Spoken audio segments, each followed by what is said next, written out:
He wants to jump 1,000 cars. Sir, you have 1,000 cars. I don't think I'd attempt to try this stunt. Or we owe this horsepower to Uncle Sam. Too many cars. car. You know, roses would be... Like I put my beer belly on it. If you can't immediately tell somebody how many cars you have. You'll really give those uppity yuppies something to think about. Stay on the bar. Don't go off the bar with your Bronco. 1980 Volvo horns, what's right? I want to have a man's coolant. And he's like, oh, I thought it'd be small. It's for a small car. And I'm like, yeah, but it's still an automatic transmission. They're never going to be light. It's definitely going to have to crash. Starting off with Brad buying another car. That's the West. Internet. You know, is this a Nigerian oil print? I also wish you drove a Tan Camry. Anyways, Anyway, that's a horrible, very horrible podcast content. Very Talking about a picture. inside joke.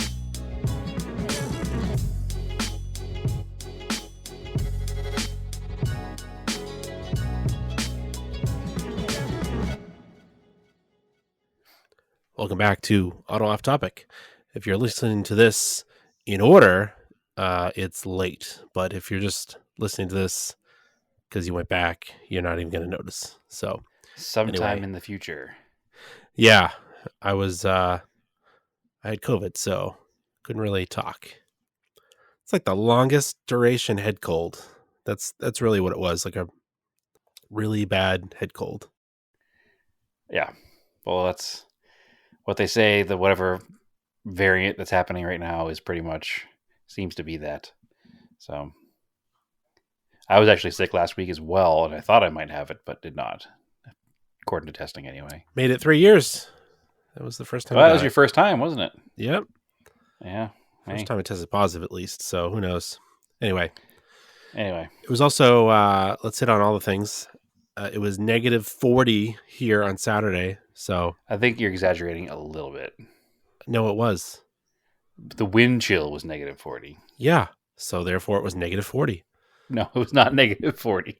Yes, it was. It feels like negative 40, but it's not actually negative 40. If you went outside, it doesn't matter what the air temp is because the wind chill is negative 40. Okay. You'll still get frostbite even faster. It was cold.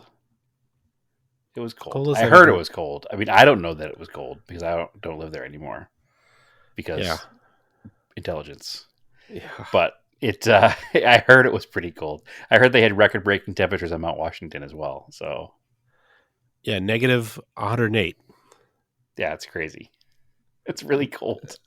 Yeah, it's as cold was as that wind the surface chill? of the moon. Was that actual air temperature, or was that air temp wind chill? Was negative 40 actually. Right. So then wind temp.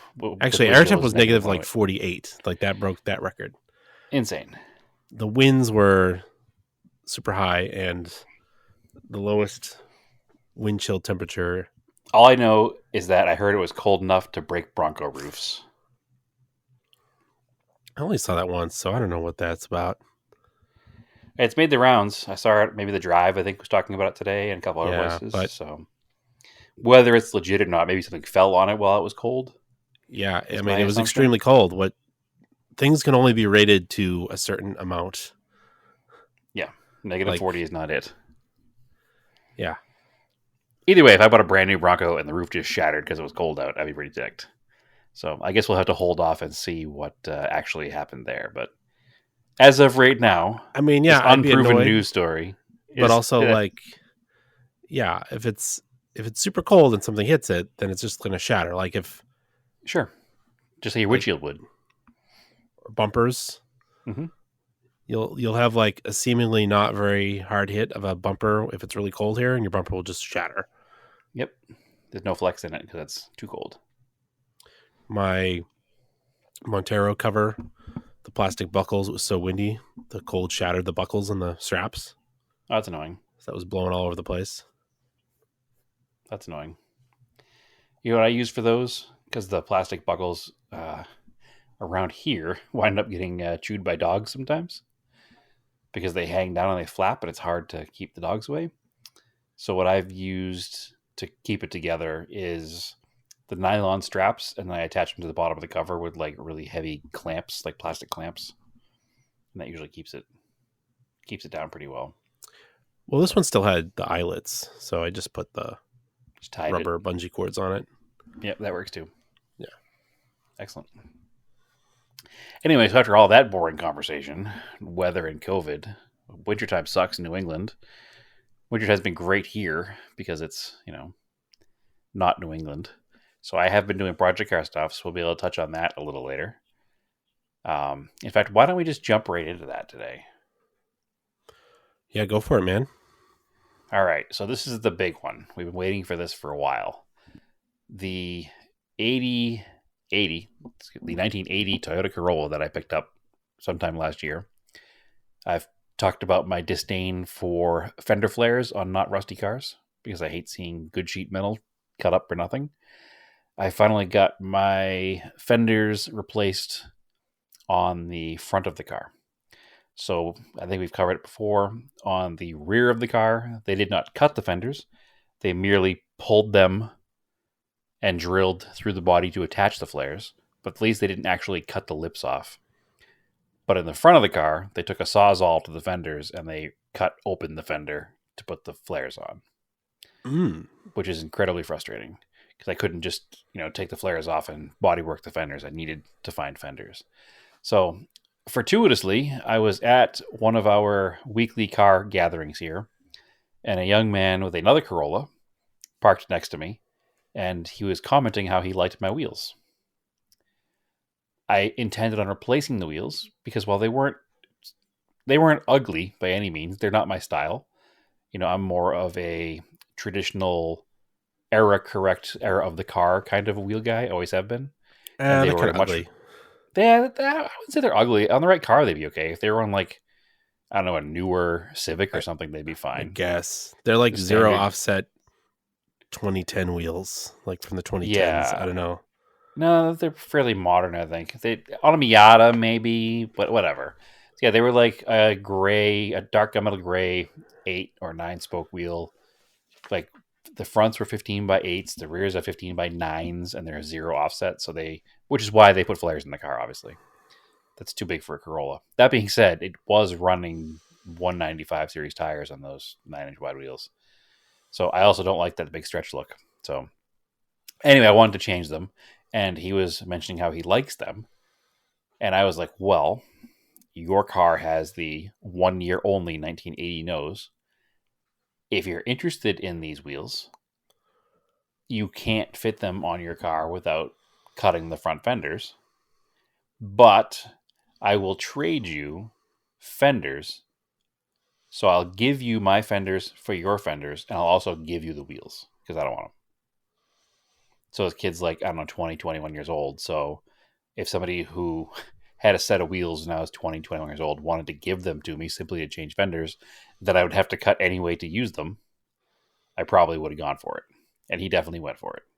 So that makes me happy because not only does he get a set of wheels for his car, we don't have to ruin another set of fenders to run them. So and oddly enough, his car is an 83, which is a square headlight front end, which is a different shape fender. But somebody in his car's past swapped to the 1980 front end.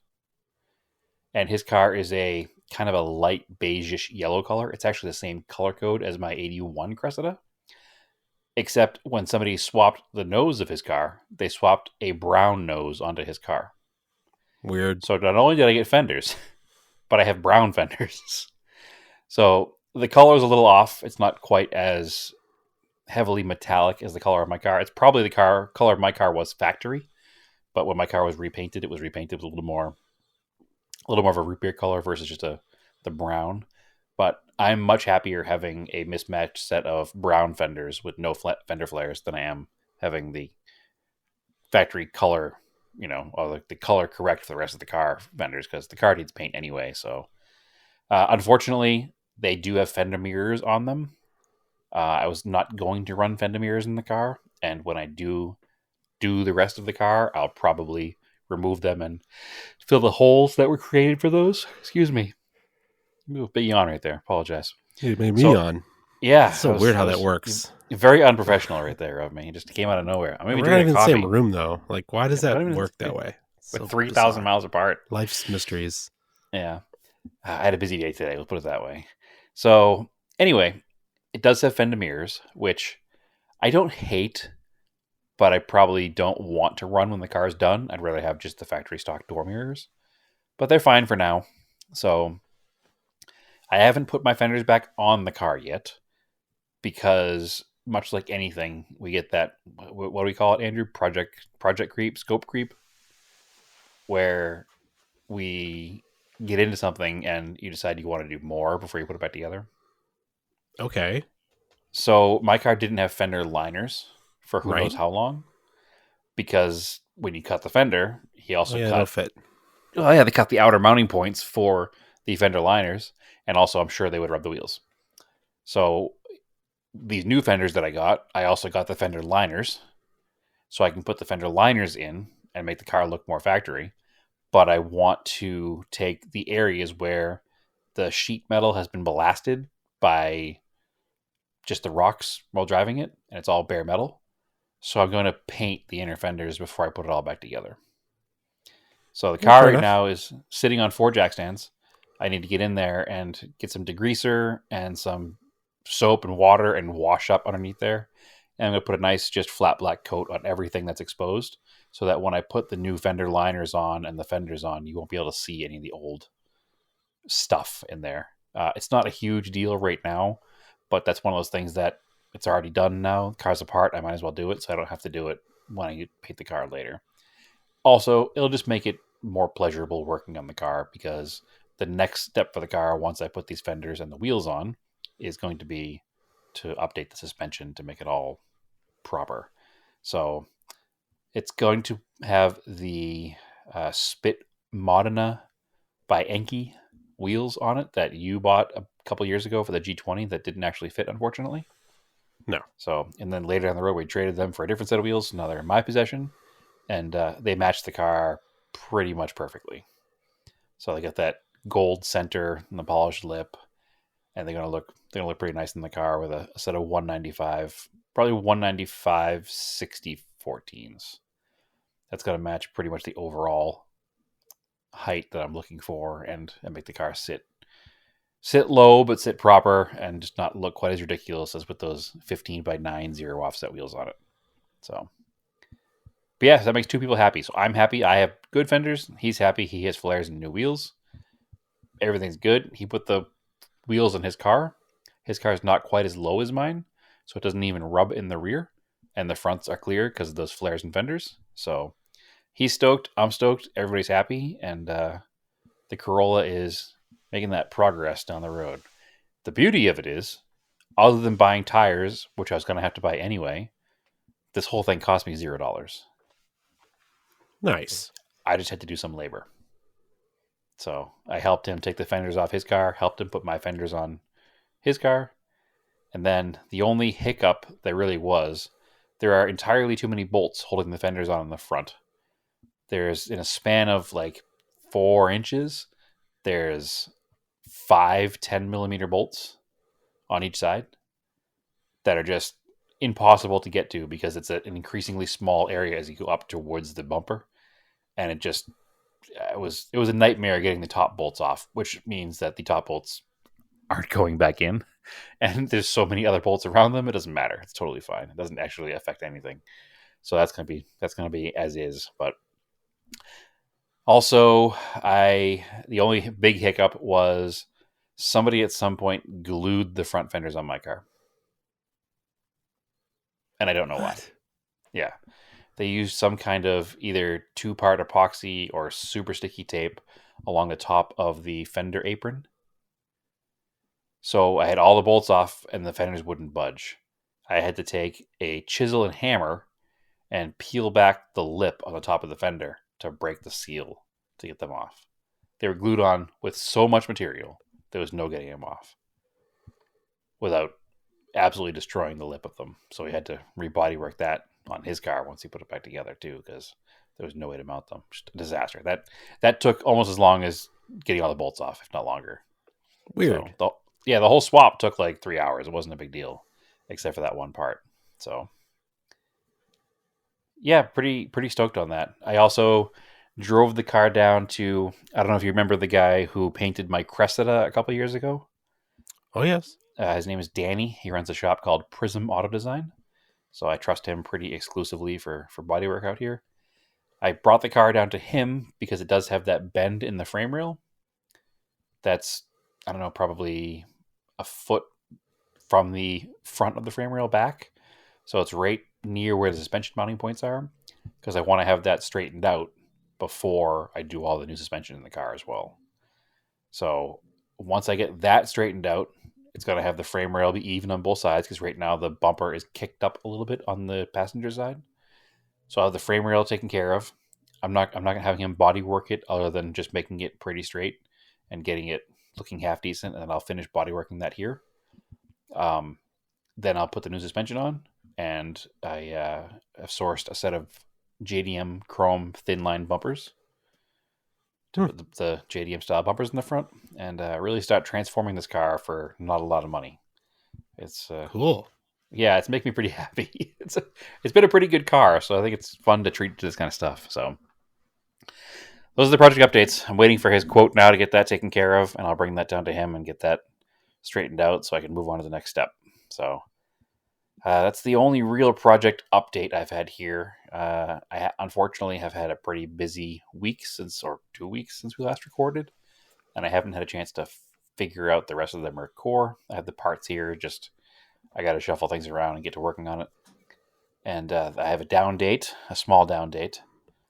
I did a scouting trip for the West Coast Forenoon Cup with a friend out here. We took my 78 Colt and his 76 Celica liftback. Right. And I snapped one of the pop-out windows on the Colt. They have a latch inside. It's plastic, and it's been cracked since I bought the car. I thought you had 3D printed ones for that. It finally snapped. We're getting there. I do have 3D printed ones to change them out. I haven't done it yet, but that's in the list. I wasn't going to put them in until the part broke, because I figured, it wasn't worth, in case, they wind up breaking. Why use them now? The part still worked, but unfortunately the part did break, so now I need to actually change it over. So small down date, but that'll be fixed hopefully tomorrow. Actually, it's in my list of things to do tomorrow. So tomorrow is finish getting the fenders on the Corolla, get tires for the wheels, and have that car all sorted and fix the Colt. So some project car updates. But yeah, we did a Forenoon Cup kind of scouting run. We're looking at doing it in the next 30 days. And keep your eyes peeled for that on the Discord channel. And if I know you local, I'll message you and we'll figure it out. So, or if you hear this and you want to know what it's about, feel free to message me either on the Auto Off Topic page or my personal Instagram page, the TSISS350, because sometimes the Instagram algorithm for messages now is weird on a business page.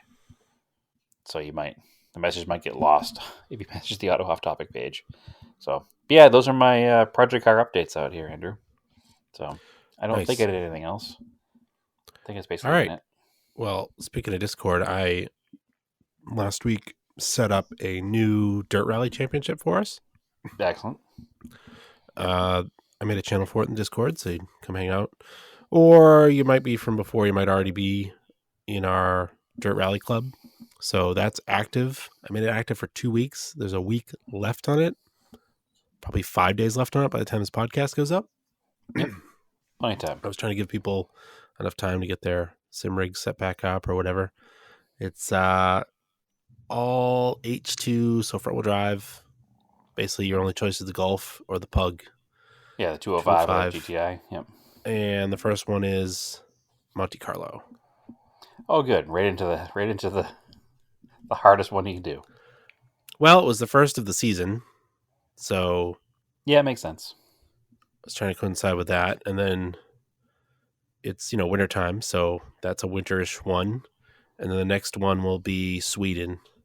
That's all snow. I forget what I did for the other ones.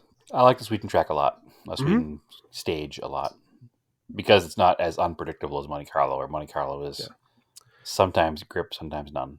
And we've had a couple people download Dirt Rally 2 to play, because it's like really cheap now to buy. And I think someone said it's like on Xbox Game Pass. So if you've got the Game Pass, it's It's basically free. Yeah, it's basically free. Perfect. Yep, sign up for that. That'll be fun. I need to make my run, but the full 2 weeks for the event is pretty good, so I can get in there and do it. Yeah. So speaking, motorsports started back up. I don't think we talked about the Daytona 24 Hours. We have not. We haven't recorded since then. That was a cool race. GTP cars are back. They are hybrid. Yep. There was Porsches, there's Cadillacs, Acuras. It seems like the hybrid. Now, correct me if I'm wrong. Unfortunately, I was busy. I didn't get to watch too much or learn too much about it. But were they hybrid much on track, or was it only basically like under caution or in the pits? I think they'd use hybrid for boost, basically. Okay, they leave like the push to pits in pass a kind of hybrid, deal. and I think under caution they might cruise on it. Okay. Yeah, I don't know much about them. Unfortunately, I couldn't pay too much attention, but it seemed to be a pretty good event, and the GTP class seemed to be like, I don't know, people were saying it was a callback to like the old GTP cars, and it actually seemed to be a legitimate time, like a legitimate callback to it. Like it was actually good. Mm-hmm. It was a good race. So, awesome. It was cool. I wish I saw more of it. Unfortunately, I didn't. And then a week later, we're getting into the Busch Clash is back. Yes.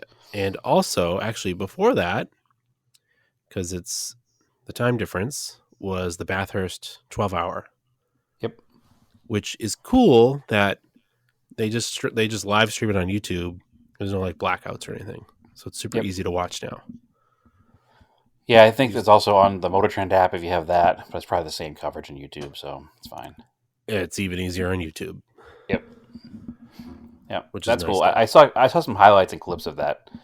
I do wish we had V8 rear-wheel drive Altimas here, but Did you watch the mixed sedans? I think it was called. I did not. So mixed sedans is like kind of cars that are like a little bit older race cars. They used to run them all together, I guess, but now they split out the Bathurst to just GT3 class cars because the closing speeds are too ridiculous. So like mixed sedans are like, they've got aero, but you'll have like some Corvettes and like Mustangs and stuff like that. Which I can cars from like Skylines, 2010 probably. There was even some older. I mean, there was like an R34 Skyline. Was this thing? Okay, so early. Did you watch the video of the 90s. Skyline? That was an absolute rocket ship. No, I have not watched it yet. Okay, I guess I'll have to watch it. Was it an R34 I think so. or R35? No, R34. Okay. Like,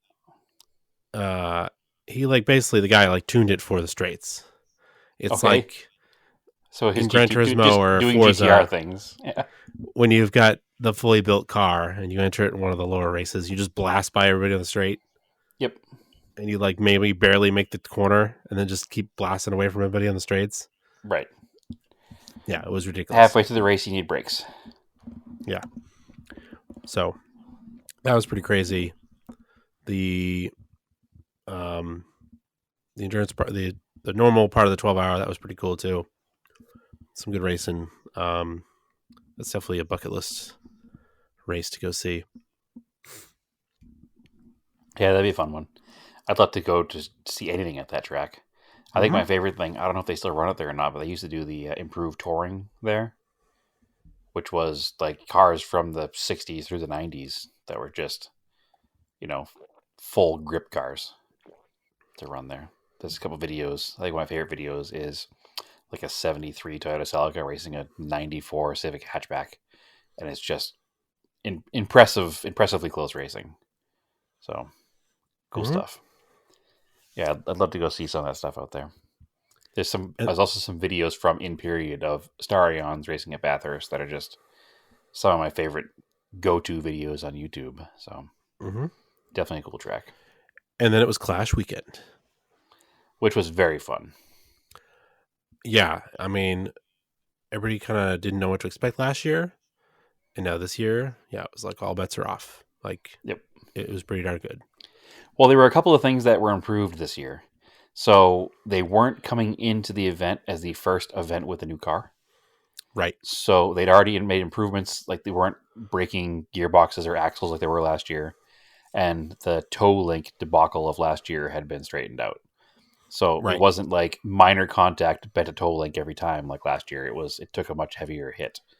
They also softened part of the chassis on the cars because there were unfortunately a couple of concussions last year when cars backed into walls because the Yeah. cars were too stiff. So they softened I guess if you liken it to a street car, kind of like a crumple zone. So they made a Yes. section of the chassis that absorbs the impact before that impact goes to the driver. So those are all obviously positive things. One thing I will say is the entire event last year had 5 cautions, and this one had 17. It was quite a bit of spins, especially in turn 2. They added mufflers to the cars too. Yes, they added mufflers just because it's inside that bowl. Yeah, but it was cooler because then you could actually hear, like the in-car, you could hear the Yeah, transmission more. it wasn't like they weren't loud. No. So it wasn't like they took NASCAR and neutered it. It was certainly still loud.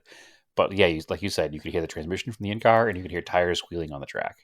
It's like when I'll wear earplugs at like a concert. It like doesn't make the music quieter, but it takes out like the reverberation that like bothers me in my ear. Yeah. Like just I just cuts it just enough. Yeah, it brings it down to a level of sanity. So And the they did that, and then it's cool because you could hear them when the front end would slide. You could hear the tire screeching.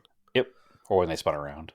Yeah. So one thing I was thinking, with the 5 cautions versus 16 or 17 cautions this year,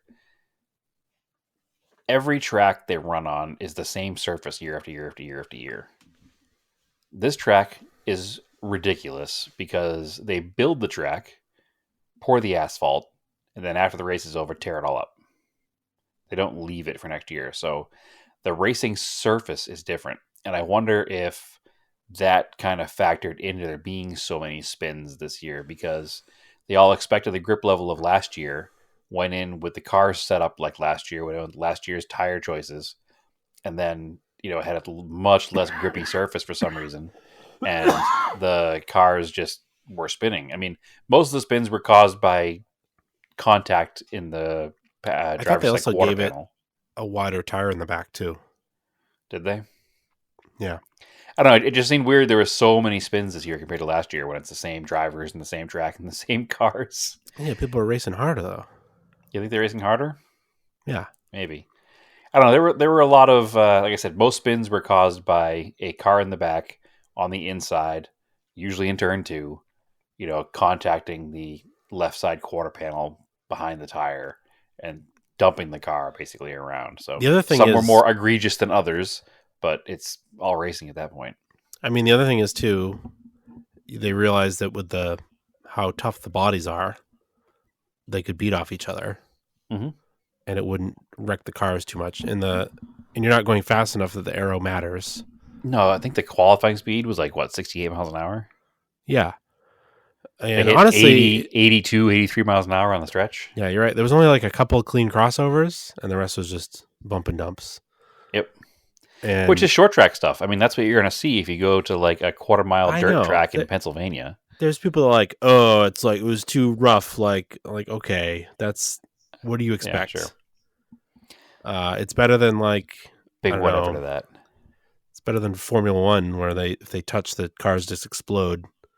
Well, and that goes back to what I said earlier. They got to the point where they fixed the suspension components that were bending too easily. So now they can, have a little bit more door-to-door contact without bending those, toe links in the rear especially. And the bodies have enough give that they allow a little bit of bumping. And I don't know, NASCAR was built on rubbing is racing, right? I mean, isn't that what has been from day one with NASCAR? Well, what are they going to do? So Not let's do pass it. each other? Yeah, and then they have Formula One again. Just a bunch of cars driving in a line, no passing. I'm way into it, and I've said this 1,000 times last year. Everything NASCAR is doing right now, even if the individual experiment doesn't work each time, at least they're trying stuff and they're trying to be, relevant and trying to make changes to make it more competitive and make it more fun. And I thoroughly enjoyed last year's season. And I know the Clash isn't technically part of the season. It's kind of like a exhibition, doesn't count for points or anything. It's just TV ratings and get sponsors cars out there at prime time. But it was a fun way to start the season, and I think it's going to. I think it shows what kind of season we're going to be in for. I think it's going to be a lot more aggressive this season overall, even on the bigger tracks. There aren't a lot of small tracks other than this in Bristol, and they do 2 races at Bristol, and one of them Bristol's is dirt. Yeah, they do a Bristol pavement race too. Still, I think though. What about what's Dover? Am I thinking of Dover? Dover's bigger. What's the one that's the total like bowl? Bristol. That is Bristol. All right. Yeah, Bristol's the bowl. So it's like a quarter-mile oval. So it's bigger than the Coliseum track. I don't remember how big the Coliseum track is, but... They said a quarter mile. Is it a quarter mile? Yeah. All right, fine. Maybe Bristol's... I thought Bristol was a different length, but stupid facts. Recording live, not being able to look things up. Yeah, but am I thinking of the right track where it's like Bristol has the extreme... banking. Yeah. Okay. Yep, no question. Couldn't remember. But no, it's like, oh, we should they should put it back to Daytona. Like, no, it's super lame. You have 2 back-to-back Daytona races? So Who Bristol's cares? a half mile. Okay. So it's twice the size of the Coliseum track. But also they should they're going to Wilkesboro Speedway this year for the All-Star. That's a half mile too, isn't it? Yeah, and that's cool because they basically rebuilt that racetrack for that. Yep, that's one of the ones they visited on that Dale Earnhardt Jr. show. Yeah. Where he goes to the old tracks and they talk about them. Which is if there's some old tracks that are still around, they should do that that should be like a rotating event. Just pick some small town track. Yeah. That's a cool way to give back to people that are fans. Yep, absolutely. I'm into it. And that was the other thing. They've proven they can run on dirt now too. So if it's dirt track, who cares? Yeah. What was the? Oh my gosh, who's the announcer? Which one? What is his name? He brought up the Pinto Revolution. Yes. I don't remember the announcer's name right now because you put me on the spot. But yeah, it was neat because we used to rallycross all the time at Stafford Speedway. Yeah, and it was in the parking neat lot. heering the broadcast of a what? NASCAR race talk about Stafford Speedway. Wait, one what? driver, his last name is Pierce. Yeah, Pierce. He's from Connecticut. So his home track was Stafford, which is why they were bringing it up. But then he started talking about what Stafford Speedway means to NASCAR and racing in general and the history of it, where that went from being the old jalopy track to, the more modern era of NASCAR style cars was kind of born there, which is pretty cool, actually. I didn't know any of that. Didn't know any of that history. And where they went from being just, old junkyard sedans to being like purpose-built race cars. So very, very cool stuff. And that's on obviously not, the cup level. That's on, more of a local track level. So yeah, it was super cool to watch the race. I enjoyed every minute of it. There was a lot of up and down emotion from everybody. You were winning the race didn't mean you're going to win the race because you could get bumped from behind and spun around pretty easily. So I know, towards the end, Bubba Wallace was leading, but he got there because he bumped Denny Hamlin out of the way. So and then he got bumped out of the way, and it's like, oh well, it is what it is. So it all kind of filtered out in the end. And who won the race, Andrew? It was Martin Truex. Truex Jr. Yep, Truex Jr. So yeah, I'm pretty into it. There was one more thing I wanted to bring up about NASCAR this year, and I had it in my head a second ago, and now it has escaped me. So that stinks. I don't think we talked about the Garage 56 car. Nope. That thing is dope. Oh my god. Which car is that? It's the next gen Cup car that's built for Le Mans. Oh, yeah. Oh, I forgot about that car. Yes, 100%. Garage 56. Yep. We Yep. did talk about that when it was first announced. We did. Yep. But they did testing after Daytona with it. Yep. Yeah, It's the got the Camaro. lights in it. It's got all the dive planes on it. Yep. They Super were cool. testing driver changes, so they go through the window. Yep. It still gets solid doors. They're going to jack it up with hydraulic jack, with a regular jack like a NASCAR. Yep. No air jacks. It's really, really cool. And it was supposedly running times that were consistent with GT3 cars. Which is amazing. Rolex at the Daytona road course. So Yeah. that should be very, very cool. Yeah, this is not the first time this has happened either, because back in the 70s, was it Pearson's car? There was one that ran before. Yeah, I don't know who it is though. Yeah, I'm trying to remember what it was. I think it was a red and white vehicle. I think it was the Purelator. Oh man, all this stupid stuff is gonna kill me right now. They had like strapped fog lights to the front of it, and it's happened. It's happened before. I know that, so it's cool to see it happening again. So I had to look real fast here. I had to look it up, but it looks like Fireball Roberts was a NASCAR driver who has run in Le Mans before, but did it in a Ferrari. But there was a number 4 Dodge Charger. So in 1976, 2 NASCAR coupes were there. So 1 Torino and 1 Dodge Charger. So it's not the first time it's happened, but it's definitely cool to see it happen again. So I'm into it. The car looks really cool. Like, it looks really cool. It's definitely going to make me watch a lot more Le Mans. I watch it anyway, usually, but I'll be rooting for the Camaro this year. That's going to be fun. Plus, Camaro endurance racing cars are some of my favorite cars of all time. If you go back and you do a Google search for Camaro endurance racing cars, first and second gen, some of the coolest looking Camaros ever built were built for those races. You know, slightly widened fenders, big deep tires, and all the driving fog lights attached to the front. You know, as Le Mans cars had at that time. It's so good. Everything about it is so good. So yeah, I'm way into that. So, speaking of racing, Andrew, Yeah. I was in my backyard last week, Right. manning the grill, grilling up some. I'm gonna kind of kill my whole manning the grill thing here. Grilling up some nice veggie burgers, and I heard in the background what sounded like a dirt bike race, just like ambient in the air. You know, I don't know if you kind of know what a dirt bike race kind of sounds, where it's kind of like that wah, wah, wah, wah, wah kind of noise. Like it's kind of up and down, up and down, up and down, up and down. And I was like, that's weird. And then I heard it a little bit more, and I was like, all right, maybe they're not dirt bikes. It almost sounds like sport bikes, like racing on a track. It doesn't sound like, because sometimes I'll hear sport bikes, because I live close enough to the highway that some of these like straight piped 1000cc bikes will go by and you can hear them at the house. But this wasn't like that. It was a little bit muffled. It had that motorcycle sound, and it was, consistent up and down from high RPM to like a steady low RPM to a high RPM. I was like, that's weird. And then it stopped. And then maybe a minute after it stopped, I heard the very distinctive sound of air ratchets, like going like crazy, like not just one air ratchet, just like a bunch of air ratchets, like a NASCAR pit stop. I was like, what is happening?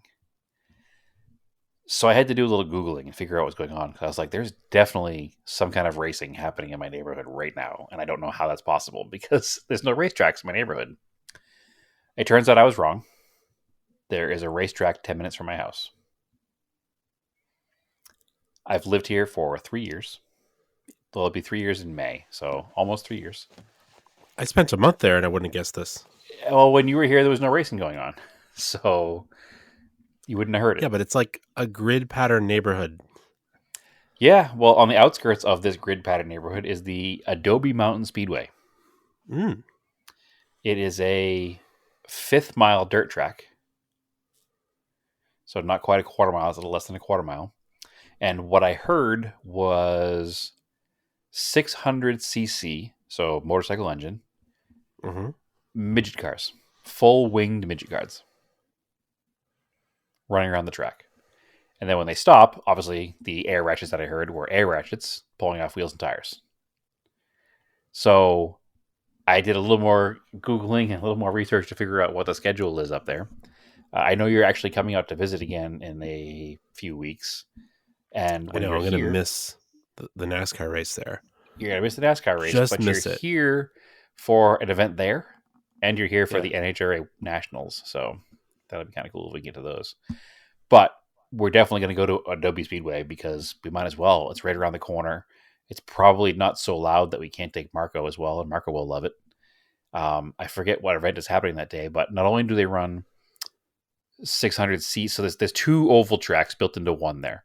They either do the 5th mile oval or they have a smaller 10th mile oval.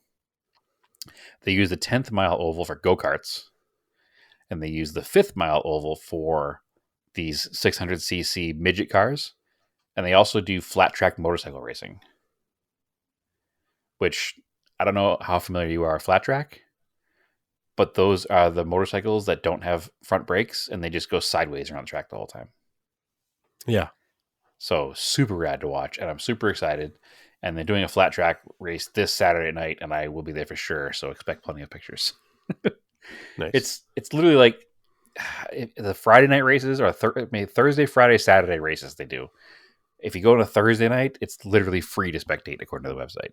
And then like on a Saturday night, the main event is like $10. So I don't know how I didn't know this was there. I've never heard it in the past before. The only thing I can think is that just the air that night was just right that the sound was carrying towards my house. And I just heard it loud enough that I was like, holy crap, there's race cars somewhere in my neighborhood. I need to know what's going on. So hopefully I have a report by next episode where I can say how cool the event space is. But I'm pretty stoked on going up there and checking that out and seeing this flat track racing this weekend. So way into it. That's going to be cool. Sweet. Yep. Yeah, as a local, we have some friends here that like to go to Star Speedway. I got to go with them. I guess they have like a beer garden too. Okay, that's pretty cool. Yeah, Star Speedway is more a traditional. Like it's a quarter mile oval, and they do a lot of the like. What do they call that racing? Where it's like super stocks or something they call them. There's like little junkyard Dodge Neons with cages, and they race them. They're I guess doing a Panther chassis class. Okay, I know they also have like full on modifieds. I think they run modifieds there, which are the open wheel. Like it's like a NASCAR tube frame with not a full body on it. I think they run those there too. So Star Speedway is most famous because if you go on YouTube, you can find videos of the spectator drags that happen there as well. Which the spectator drags are where you go out there with your street car and you pair off two cars at a time.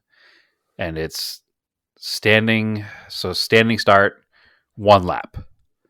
And unfortunately, there's no rules, and people go out there with their nice street cars, and if you go out there the wrong guy, they're allowed to bump you if they want. So there's definitely some interesting videos of guys out there in very nice cars getting hit by some guy in a junk box trying to win. So it's definitely an interesting dynamic. We actually have some friends that have done that, and more power to them because I would not. Weird. So, yeah. Yeah, they're also famous for their Halloween Howler, which is like 75 cars on track at once, just end to end, and it's basically a demo derby. So it's an interesting place. If you've never been, you should go. I went a few years ago. So, but yeah, no, I'm stoked to check out this facility. They also have, it looks like they have RC car racing tracks on property, which is probably slightly dangerous for me to see. So, whatever. Anyway, what else we got going on, Andrew? Anything good? That's about it. That's about it. Yeah, I got nothing else going on this week. I had some car news I wanted to go over, but then we had a whole debacle with my computer, and I had it all on that computer, and it's not on this computer, so we'll just go, and I guess everybody already knows their car news, so hopefully learn it somewhere else, because they're not learning it from us today. We had local car news here that was weird, because McMulkin Chevrolet up in Nashua. Okay. I think that's where they are. Yes, they are. Was apparently the #1 Corvette dealer last year. They have been for a long time. So they got to do allocations for the Stingray, or the heck it's called, E-Ray. E-Ray. Yep. So like right before it got cold, like dudes were waiting outside for like hours to get their allocation. Okay. It was on the local news. I was like, that's weird, but okay, sure. Interesting. Do you want to know a fun fact about McMulkin Chevrolet? Sure. I worked there for 4 hours. Oh, I didn't know that. I did. Well, it's 4 hours.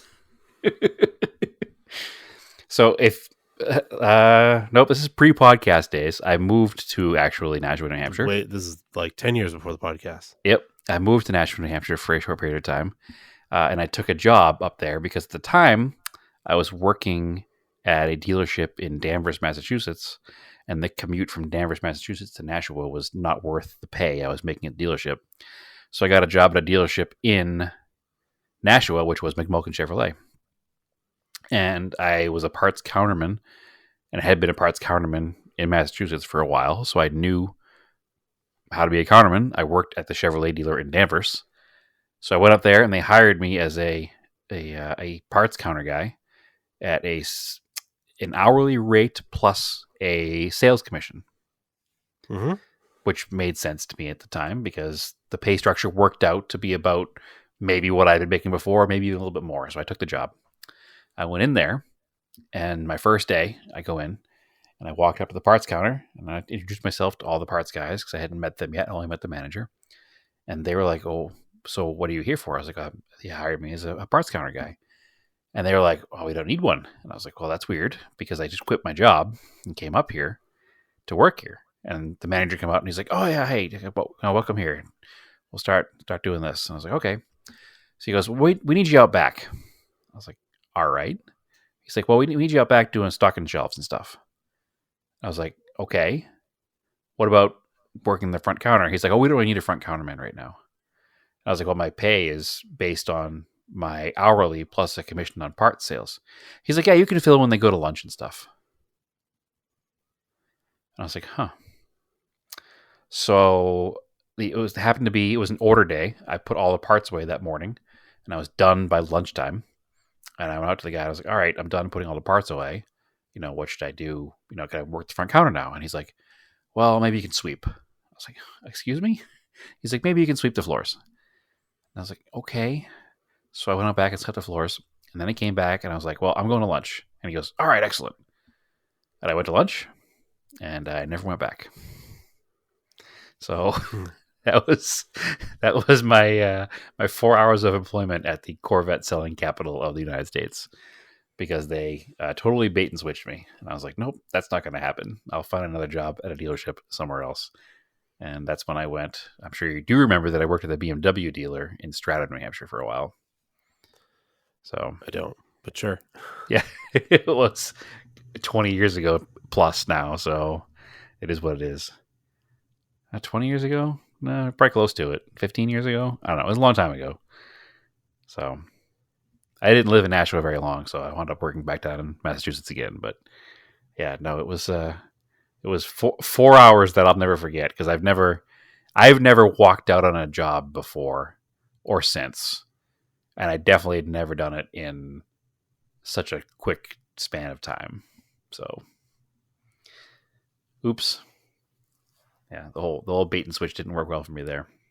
So yeah, I don't have good feelings about McMulkin Chevrolet, but I do know they are the largest Corvette dealer in the country. Weird. Oh, actually, one other funny story about McMulkin Chevrolet. They used to do an all Camaro Corvette day there, where it was like a car show. And I went in my Camaro to it once, and there was a guy who was a couple cars over from me who all day long was dressing his tires with like tire shine all day long. He kept reapplying it all day. When the shine would go away a little bit, he'd reapply it. But not only did he do it in the sidewall, he was doing the entire tread of the tire all day long. And he crashed leaving the car show, and it was amazing. So he went to pull out onto the road that's in front of the dealership and immediately spun into the ditch. Immediately. Not even hardly any throttle, just absolutely totally greasy tires. So that's another fun McMulkin Chevrolet show. McMulkin Chevrolet story, excuse me. So yeah, I have two memories of that place, and those are it. Their Corvette showroom is like 3 stories tall. It's crazy. That's how many Corvettes they have. So anyway, social media time, Andrew. What do you want to push? Well, follow the podcast, Off Topic Podcast on Facebook. Don't really post much there. It's mostly on Instagram. Come over to Instagram, Off Topic on Instagram. Follow me on Instagram, Erased in Anger. We've got Parked on the Block on Instagram. If you want to give us a follow there, put some more stuff up. Parked on the Block is also on Twitter. Apparently there was a problem with Twitter today. It's broken again. Who knows? Follow me on Twitter. I am Race and Anger on there. Race and Anger on Instagram. Brad, where can they find you? They can find me on Twitter now. I haven't been very good at posting because I do not understand how it works, but I'll figure it out. I'm DeSantis_Brad because obviously I screwed that up too. Also, follow me on Instagram at TSISS350. Instagram also has Scale Autocast and all the other things that Andrew mentioned. And obviously Parked on the Block is our newest and thing we're pushing the most right now. So follow us all over the place. Just go to parkedontheblock.com, actually. Yes, please go to parkedontheblock.com. Start reading the stories. Comment on the stories would be cool. We're trying to get some comments going on. That's really what we're trying to push for, because that's how you build a community, right? Yep. And we do have Start a conversation. autofftopicpodcast.com. So you can go check that out too. Yep. All kinds of stuff. You can find us everywhere. Mm-hmm. All right. Keep cars analog and aim for the roses.